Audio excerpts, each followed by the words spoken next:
I'm going to go ahead and draw my knees in towards my chest, and I'm going to cross one ankle over the other, allowing my knees to widen a little more so than my torso.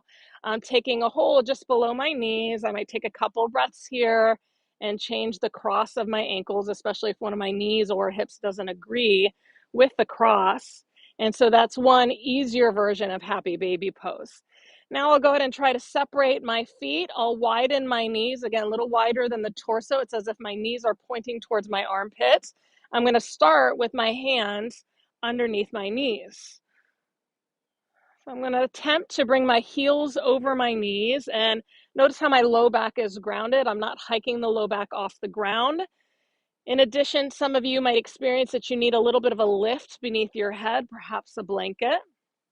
And if this feels comfortable and if you're doing it without strain, then you'll come up a little higher to meet the shins, maybe halfway to your ankles or so. Some of you will stay and others will bring your hands to the feet. In this case, you'll press your feet into the hands and the hands in towards the feet. So again, my lower back is grounded. My head is comfortably on the ground. My shoulder blades are grounded, and if not, I might use that lift beneath my head. I'm going to work on softening my hips and softening my lower back towards my tail. You might hold this for about a minute or so as you breathe into the insides of the legs, into the low back, and anywhere else you're experiencing the pose.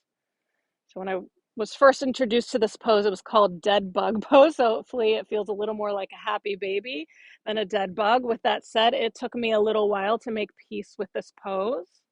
There are also nice variations on this pose and using a yoga strap. So I might pull that out at some point and show you those variations as well. And then after you've been there for a while, you can draw your knees in towards your chest. You can lower your feet down to the ground.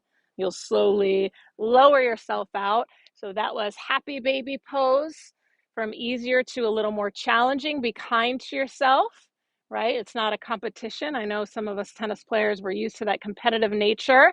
Sometimes the most competition happens within ourselves. So give that a try. Let me know how it feels in the comments below. And if you enjoyed this practice, please subscribe to my channel, Play Tennis Practice Yoga, for videos every Tuesday.